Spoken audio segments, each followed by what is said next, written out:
প্রতিষ্ঠিত হতে পারে। চরমনাই পীরের ছাত্র আন্দোলন যেটা আছে ওটা যদি প্রতিষ্ঠিত হতে পারে, ইসলামী ছাত্র শিবির ওরা কি ভেসে এসেছে? ওরা আপনার সন্তান না? ওরা প্রতিষ্ঠিত হবে আপনার এত চুলকায় কোন কারণে? সুতরাং সমন্বয়কদের পরিচয় জানার পরে যাদের চুলকানি উঠেছে, আমি একবারে ফতোয়া দিলাম এই মানুষগুলো এই দেশ বিরোধী। বলেছিলাম না এখনো 100 জনের 14 জন জালেমদের পক্ষে আছে, তার ভেতর ওই লোকটা। নয়তো আপনার চুলকাচ্ছে কোন কারণে? হ্যাঁ, কারণ তো একটা আছে। প্রথম কারণ এমনি। কি কারণে বলেন? বলেন। এমনি এমনি করে যাই, প্রতিদিন খালি দৌড়াবেন। আমার তো বিনা কারণে আপনি দিতে চেয়েছিলেন। কয়েকদিন আগে আমার মামলা সব খারিজ হয়ে গেছে, বেকসুর খালাস দিয়েছি। আমারে আদালত প্রমাণ করেছে যে আমার কোনো দোষ নেই, আমি নির্দোষ। আমি আদালতকে বলতে গেলাম যে মাননীয় আদালত, আজকে আপনি বলছেন যে মামলার ভেতরে কোনো মাল নেই, কি দেখে বিচার করব? এতদিন কোথায় ছিলেন? এ মামলা 3 বছর তো আপনার কাছে ছিল, এতদিন বলতেন না বিশাল মামলা, কিছু করা যাবে না। হঠাৎ করে যে পাল্টিয়ে গেলেন, বলছেন কোনো মাল ম্যাটারেস নেই, যে কি দেখে বিচার করব, যা সব খালাস করে দিলাম। উনি এইটাই বলতো, হুজুর আমার হাত বাঁধা ছিল। কি ছিল?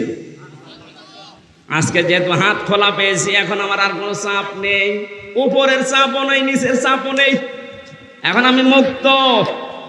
আর আমরা এইটাই চাই, বাংলাদেশের 1628টা চেয়ার এখন দায়িত্বে আছে, কারো চেয়ারে হাত যেন বাঁধা না থাকে, সব যেন খোলা থাকে।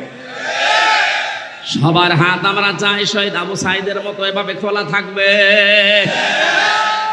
তারপরও ন্যায় বিচার কায়েম হবে না। ন্যায় বিচার কায়েম করতে হলে এইটা লাগবে। এই কথা বলেন না কেন? এটা ছাড়া 100 ভাগ ন্যায় বিচার সম্ভব না। প্রশ্ন আসতে পারে তাহলে উন্নত দেশগুলোতে না ন্যায় বিচার 100 ভাগ নেই। আমার বয়স ছোট, কিন্তু আপনার চাইতে আমার অভিজ্ঞতা অনেক বেশি। আমি বহু দেশে গিয়েছি। এই যে সিঙ্গাপুর এত উন্নত রাষ্ট্র, কিন্তু ন্যায় বিচার সেখানে নেই। কিছু কিছু জিনিস আন্দাজে বিচার করে মানুষকে বিপদে ফেলে দেয়, কিন্তু এইটা যদি থাকে কোনো আন্দাজে বিচার হবে না। এই কথা বলেন না কেন? বিশ্ব নবী নিজের মেয়ে ফাতেমা সম্পর্কে বলেছিলেন, আমার নিজের মেয়ে ফাতেমা বিনতে মোহাম্মদ যদি চুরি করে আর সাক্ষ্য প্রমাণ যদি ধরা পড়ে যায়, আমি নিজে তার হাত কেটে দেব। সুতরাং এইটা যদি আমাদের দেশে এখন কায়েম হয়, কায়েম হবে আমি আশা করছি। কথা বলেন না কেন? কেন কায়েম হবে জানেন? সূরা ফাতিহার 27 নম্বর আয়াতের প্রথম অংশটা আমি 100 ভাগ এখন মিলিয়েছি। লাকাদ সাদাকাল্লাহু রাসূলাহুর রুয়া বিল হক ইলা আখির আয়াত।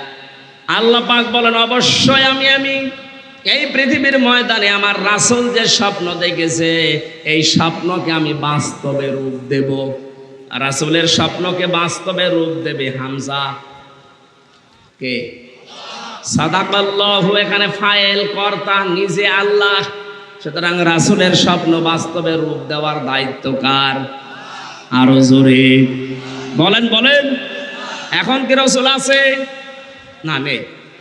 রাসূলের নায়েব আছে। কথা বলেন না কেন? রাসূলের উত্তরাধিকারী আছে, তাদের ওয়ারিস আছে, ওয়ারাসাতুল আম্বিয়া আছে। কার কিয়ামত পর্যন্ত আলেমরা থাকবে? বলেন। রাসূলের স্বপ্নকে যদি আল্লাহ বাস্তবে রূপ দেবে বলে ঘোষণা দিতে পারেন, এ পৃথিবীতে কিয়ামত পর্যন্ত রাসূলের নায়েব যারা আসবে, তাদের স্বপ্নগুলো আমার আল্লাহ নিজে বাস্তবায়ন করবেন।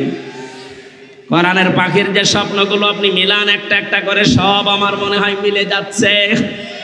উনি স্বপ্ন দেখেছিলেন জালেমরা এদেশে ইঁদুরের গর্ত পাবে না, ঠিক পাচ্ছে না। এরা যে ইঁদুরের গর্ত পাচ্ছে না, তার প্রমাণ এই কালামানিক, ওর বিসি পর্যন্ত উড়ে গেছে। কোরআনের পাখি স্বপ্ন দেখেছিল এই দেশে শুধু একটু নাড়া দেওয়া হবে, দিল্লি গিয়ে পড়বে, তাই পড়িস।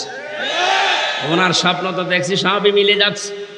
ওনার আর একটা স্বপ্ন ছিল, এই 56,000 বর্গ মাইলে জালেমদের নাকের উপরে কালেমার পতাকা পথ পথ করে উড়বে।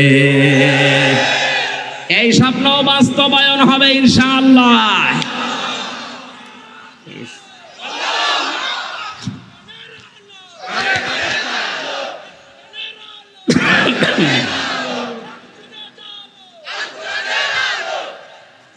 আপনারা রাগ যদি না করেন, একটা সুসংবাদ দেই।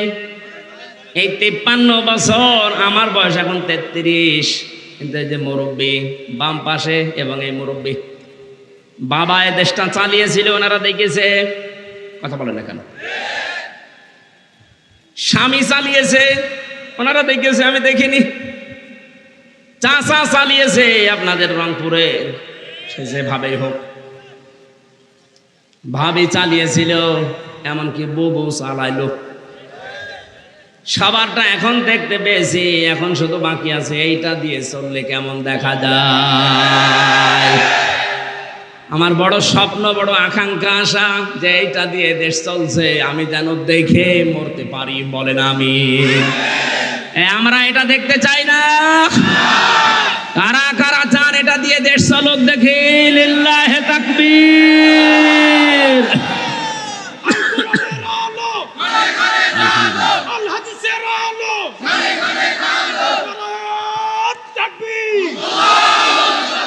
এটা রাজনীতি মনে করেন না, এইটা আসল নীতি, এটা কায়েম হোক। অনেকে মনে করে লাল পানি খায়, এটা আবার খাওয়া যাবে তো? হ্যাঁ, খাওয়া যাবে, অসুবিধা নেই। কোরআনের বিধান যদি কায়েম হয়ে যায়, লাল পানি খাওয়ার মতো মন আপনার থাকবে না। এই যে ভাইয়ের দাড়ি নেই, উনি যদি বিড়ি খায়, মসজিদে প্রবেশ করিয়ে দেন, বিড়ির নেশা আসবে, কিন্তু বিড়ি খেতে পারবে, কারণ পরিবেশটাই আলাদা। ওখানে বিড়ি খাওয়ার পরিবেশ নেই, কারণ পুরা ঘরটা আল্লাহর রহমত দিয়ে ভরা। কোরআনের বিধান যদি কায়েম হয়ে যায়, যেহেতু মসজিদে বিধান চলে কার, ওখানে ওনার বিড়ি খেতে, লাল পানি খেতে, ডাল খেতে মনে চাইবে না। এই 56,000 বর্গ মাইলে যদি এই কোরআন কায়েম হয়, পুরাটা হয়ে যাবে আল্লাহর রহমতের জায়গা, মসজিদের মতো। নবীজিকে আল্লাহ জানিয়েছিলেন, লা তাদখুলুন্নাল মাসজিদাল হারামা ইনশাআল্লাহু আমিনিন।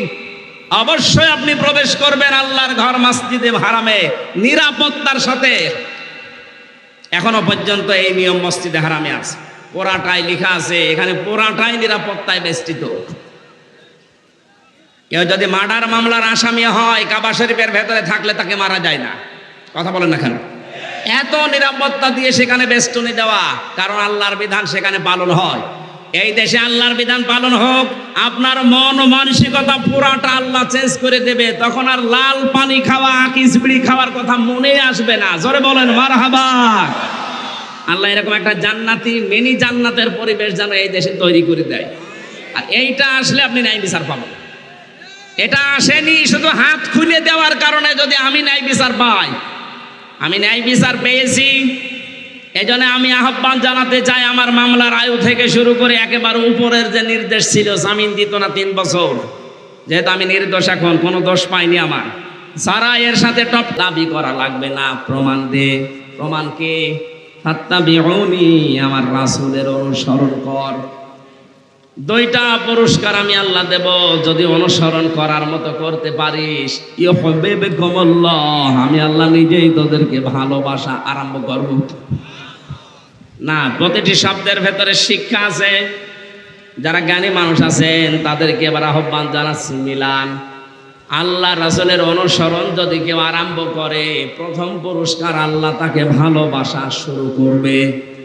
আর আল্লাহ যদি কাউকে ভালোবাসা আরম্ভ করে দেয়, একটা ঘোষণা হয়ে যায় আসমানে যে আল্লাহ ওকে ভালোবাসে। তামাম আসমানে যারা ফেরেশতা আছে, ওকে ভালোবাসার ঘোষণা দাও। জমিনে যত সৃষ্টি আছে, সবার ভেতরে একটা আলাদা, একটা অনির্বচন শোক আল্লাহ তৈরি করে দেয়। সবার মনের ভেতরে একটা অনির্বচন শোক আসে। এই মানুষগুলো তখন এই পরিচয় দিতে ভালোবাসে যে না, এ লোক আসলে ভালো মানুষ, কারণ ভালো মানুষে বলার মতো কথা মন তৈরি করে দিয়েছে আল্লাহ। কোরআনের পাখি বিশ্বনন্দিত মুফাসসিরে কোরআন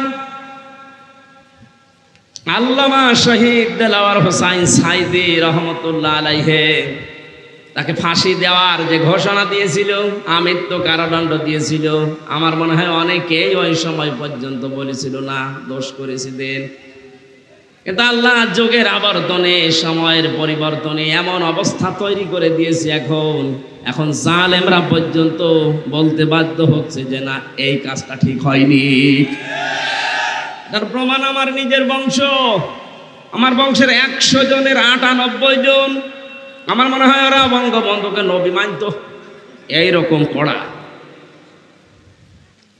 আগস্টের 5 তারিখের বিকাল 5টার পরে ওরা নিজেরাই আমারে কল দিয়ে বলছে, ভাতিজা আমরা সব এখন জামাত ইসলাম মানে?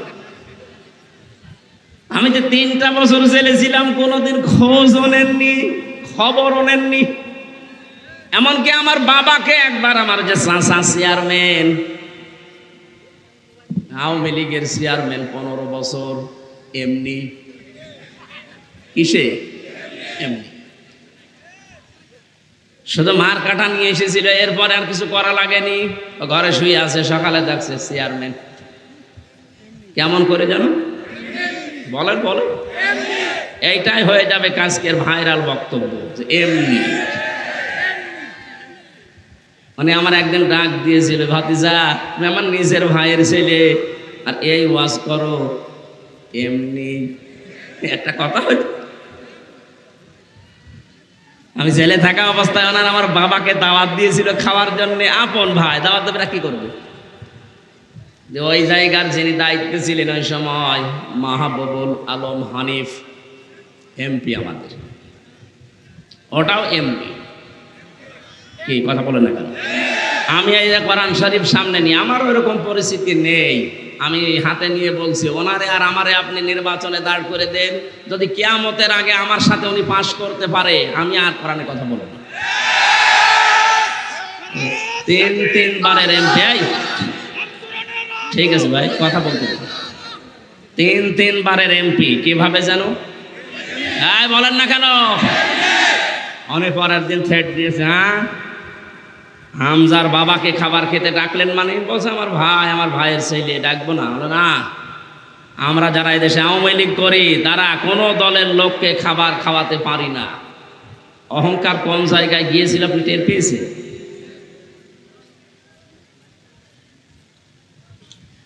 আল্লাহ রাব্বুল আলামিন এমন ভাবে উপরে তুলে আছাড় দিয়েছে, এখন আর মাজা ভাঙা দাঁড়ানোর ক্ষমতা নেই। বিকাল 5টার পরে যে মানুষগুলো কল দিচ্ছিল যে সব আমরা জামাত ইসলাম হয়ে গেছি, তুমি আমাদের জন্য দোয়া করো। কেন? এই 3 বছর দোয়ার দরকার ছিল না? এই যে এই মানুষগুলো হঠাৎ 2.5-3 ঘন্টার ভেতরে জালেম যখন পালিয়েছে 1:30টার দিকে, বিকাল 5টা বাজতে বাজতে সব পরিবর্তন হয়ে গেল। অথচ একেবারে শিকড় পর্যন্ত গাড়া ছিল ওদের, এত কড়া। আল্লাহর নবীকে আপনি গালিগালাজ করেন, ওরা কিছু মনে করতো না, কিন্তু মুহাম্মদ রাসূলুল্লাহকে